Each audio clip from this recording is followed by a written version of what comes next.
Good morning, everyone. We've got a lot going on in the markets today. We've got Brian Caprice from Keep Trading Simple. I think you're all very familiar with him. Uh, got some news out on the CPI. We're going to take a look really across the board on what the markets are doing. Got some key levels we're about to hit. Real quick before we kick off, need to remind everybody trading involves risk. If you put money into a market, you can lose that money. Risk management is absolutely pinnacle when it comes to trading. We're going to be talking about markets and key levels. These are not buy or sell signals. This is for education purposes to give you some ideas. Again, do your homework, make your own trading decisions. Brian's got a lot of great stuff. With that, I'm going to turn it over to Brian so we can kick off because there's plenty to discuss this morning. Yeah. And I apologize that ahead of time if I cough. You have little ones. I eventually finally caught it. I held strong for 2 weeks, but the little guy wanted the face smash me, and unfortunately, my immune system versus him coughing in my face didn't work. So I lost that battle. So if I cough, I apologize. Trying to do the cough drop. Hopefully that works. But anyway, so only a some matter of interesting. time, Brian. I know it's crazy. It's like you love them, but at the same time, you're like. So much stuff going on too, right? At this time, this time of year. Um, so this morning thus far, 7:45 was our kind of first big headline in the morning. We had the monetary policy statement. We didn't expect the EU to raise anything, but they had some very interesting statements, and I'll tell you those in a minute. And they're actually still coming out right now. Lagarde is still speaking, and then we had CPI, and again, I'll give that a second to kind of get our headlines in, but. CPI came in as expected, so they finally got one right. They'd been undershooting it. Finally got one right, but it's now official. We broke January's record. January, we were up 7.5% year over year. We are now up 7.9% year over year. It was a 0.8% increase over there on a monthly basis. Again, trending, starting to get even worse. Seeing it broadening. Now, unemployment came in slightly higher, 7,000 more. That's really kind of insignificant. It's a red number, but it's not one of those ones that it's really like you're like, wow, that's huge. But overall, again, kind of what was expected. What this does to the Fed, I don't know. We're seeing some pullbacks in different markets out there today. But again, February, the question is, this is really kind of more of like a February number because this is the March reading. Next time, the question is, will March also be a record, a new record? With that said, I want to cover some of the comments that Lagarde talked about. And again, she's still kind of spouting right now, but they've revised GDP down. And I think it's very interesting. Last year, it was joking, but it was serious at the same time. Whenever they were saying transitory, I obviously had frustration with it. I'm like, this is ridiculous. I don't know why they think it's transitory forever. And then they finally said, yep, you know what? It's not transitory. It's like, we were saying that forever. And I'm not even, part of the central bank or anything here. Lagarde just actually made some comments talking about we've revised GDP down. And this is pretty important because the Fed is also going to be looking at this because right now, the big kind of linchpin for any type of raises, everything we were supposed to do was kind of on hold because of Ukraine. GDP, they're saying it was, in December, they were saying it was supposed to be 3.7% in 2022. Now it's 4.2, right? Or I'm sorry, it's 3.7 now, but it was supposed to be 4.2, and the Ukraine is shaved about half a percentage off, right? 2023, same thing. Right, 2024 also kind of back to normal, right? It's going to take 2 years after this to kind of get back to normal. Now, GDP is one aspect of it. Their mandate is actually inflation. Here are the inflation numbers, and I think this is something that's very important to look at, particularly with the CPI today. They're saying in December they expected inflation for 2022 to be 3.2. I'm sorry. Now they're saying it's supposed to be 5.1. That's 2.5 times what their mandate is. 2023, they're saying it's supposed to be at 2.1 versus 1.8. And then finally, back in 2024, it's back to where it should be. And they're saying that, hey, listen, this is great. We're re-anchored. It'll take us 3 years to get there. But the reality is the damage that will happen over the next 2 to 3 years is just absolutely amazing. So I'm not sure why they keep pushing the can down the road on this one. Really what the benefit is at this point. It's not like GDP is negative. None of these are negative GDP. They're all building back. And it's nice to talk about it, but at the same time, here is X energy and food, and they're saying it's at 2.6 versus 1. So even if you take the hot buttons out, and this is the same thing we're seeing in the United States, even if you take the hot buttons out, it's 2.6. That's still above where their mandate is. And they're saying 2023, again, it's starting to get back to normal in 2024. Now, where I think that she is off, and I think the Fed is not thinking about is obviously energy is definitely high. I mean, you're removing energy and food, saying, "Yep, nope, energy and food," but understand every single product we have is shipped. If the cost of transportation goes higher, which it is, go look at your gas pump, right? If it goes higher, that is passed down to the consumer. So it's very interesting that she's making these comments, and now it's becoming the CPI is becoming a badge of honor. Yep, 40-year high. We did it, everybody. We did it. We've been working, and that's kind of what they're kind of how they're handling it right now. So, this is something that is going to be dissected, sliced, diced. We're going to hear about it all day long in the markets. Looking at a chart right now, you can see that the VIX it was a little bit up, but now it's starting to pull back a little bit. All the indices are in the red, as they should be. I mean, a 40-year high in inflation, it demands something, right? So, indices across the board are starting the red. Will they stay there all day?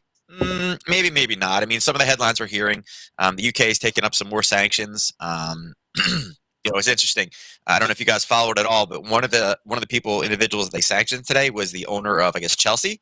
He said last week, "Listen, I'm going to sell the team. It's not, with everything going on, it's, I shouldn't, because I am a Russian and everything like that. I'm going to sell it, and the proceeds are going to go towards victims of the Ukrainian war." And the response was, "Well, you benefited from, being friends with the government, and that's it. You can't sell the team now." So it's like kind of weird, right? So I don't know. It's one of those things that as we see things expand, really nobody knows what happened. And the only headlines we're seeing now are, hospitals are getting bombed, right? They're bombing an entire hospital. 3 people died. That's what we're hearing. Ukraine is now saying we're going to retake those 2 areas. They're going to retake Crimea. That's kind of an interesting take on it as well.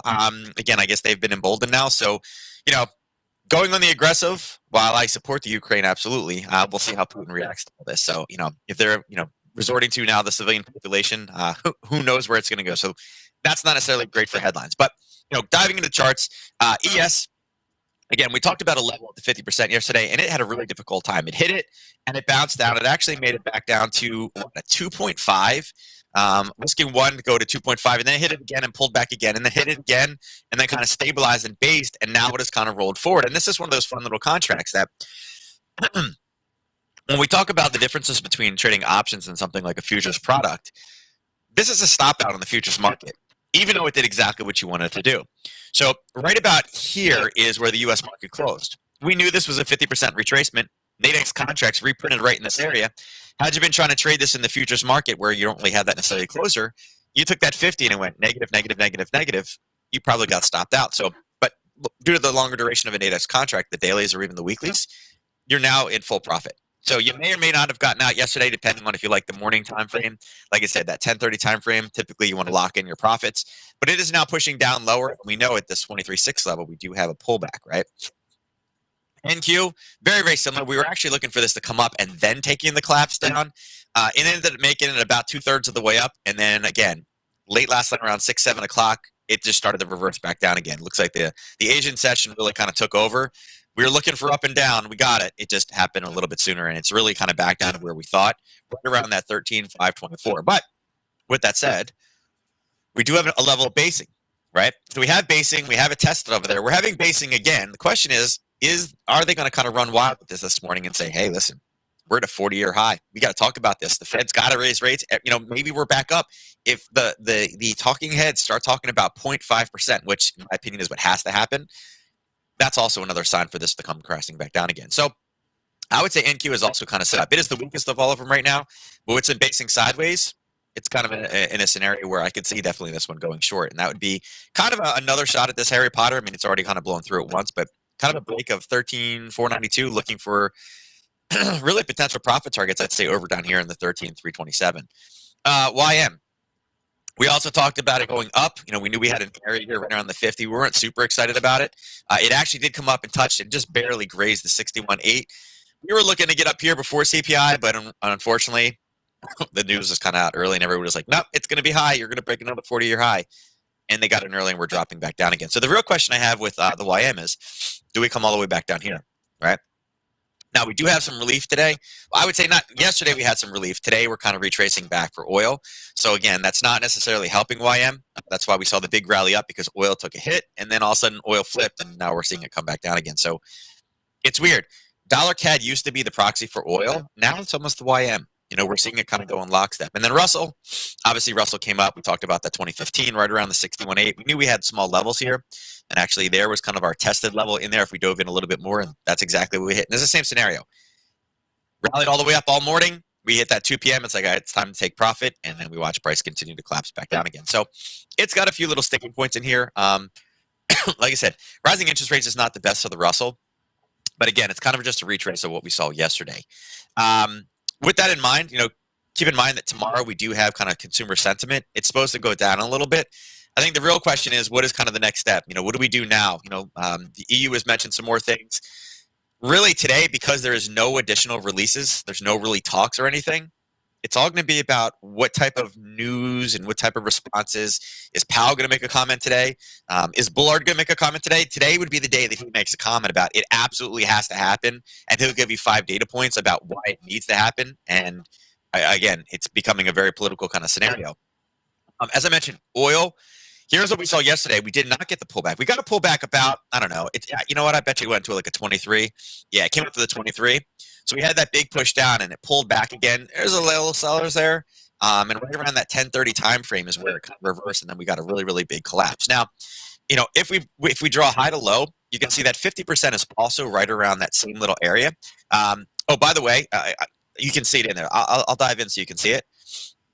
Every week we talk about the 35 and the 35 and 1 strategy. We've actually taught it on the channel, right? We did it in the one webinar. I think January maybe. Anyway, here was the 35 and 1. You can see that immediately it was one of those ones that was a very fast. And even though oil was down for the day, there was your news-based trading. So if you guys don't remember what the 35 and 1 is, and you're like, I don't know what that is. Go look on the channel. It's archived. We did an entire presentation on trading gold and oil, particularly around news.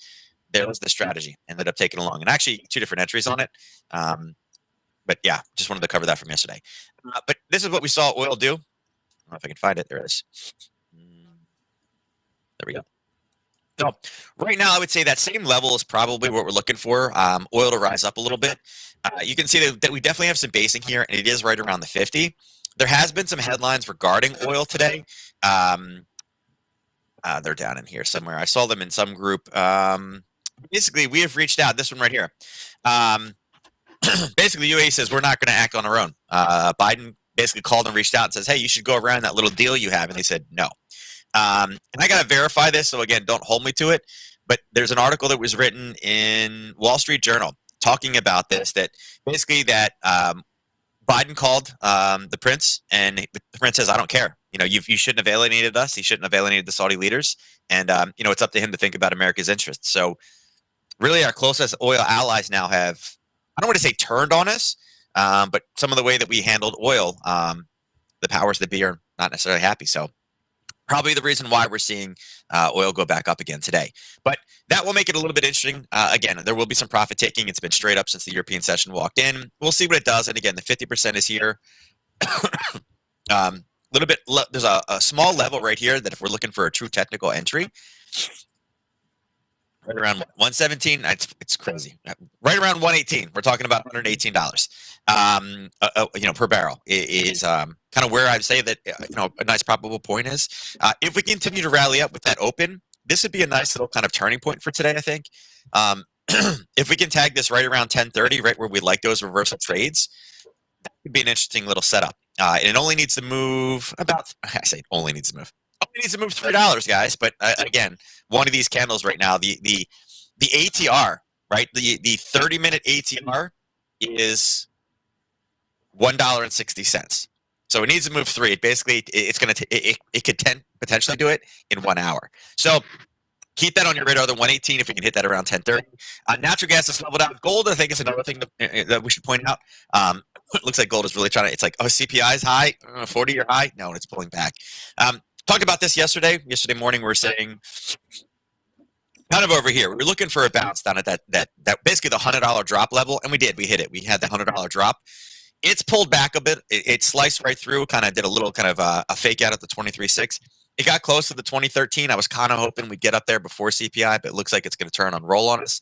Again, we're under $2,000. The $2,000 mark is going to be a big psychological level. If it's above, everybody's going to be talking about it. If it's below, watch out for it. But another thing to note right now is we have red indices We have gold, and gold is slightly green, right? Kind of a flight to safety.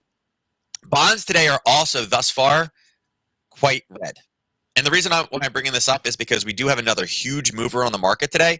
Currencies, I'll say right now, currencies are more or less flat. The euro is doing well, but again, it is retracing now because of CPI, which we kind of expected. We were looking to get short that. But we have another huge mover on the board, and that would be the cryptos. We mentioned yesterday that Biden finally signed that executive order, said get it done, and it is like, wow, risk off. Boom. Down 7% in the last, it's really since the open. It's down under 40,000 again, down to 39,000. Ethereum's not quite as bad, and even Dogecoin's back down to 11.5. So I know we're not trading those at Nadex, but again, these are taking stage on the global market as well. Big hit across the board. And again, that euro dollar kind of position is right here. We're looking for it to get short. Look how close we got. This is why you got to be careful. At 7 o'clock this morning is when it rallied up, and it was like, oh no, we know it's going to be good, and we talked about it going higher. It ended up missing our alert by 8 pips. So we got close. Pound dollar is also in a similar situation. It kind of got boxed in and started to push down. But dollar CAD is also something we talked about this yesterday. Dollar CAD breaking through this level of basing with this big racetrack. It looks like we're through. If we can get one candle base and a pullback, could be a nice opportunity there. And then here's your pound yen from yesterday. We talked about 116. I'm sorry, your dollar yen. We did get the pullback. We did get taken out of the trade, and now it's kind of stuck in here. So I would say dollar yen probably bullish today. Dollar CAD, you can see, or dollar Swiss.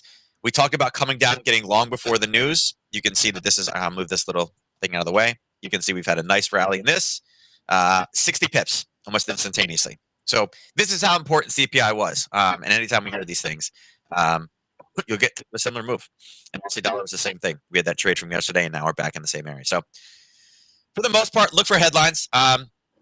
Right now, I'd be looking for anything from Powell, Bullard, Bernard. Those are going to be the big ones.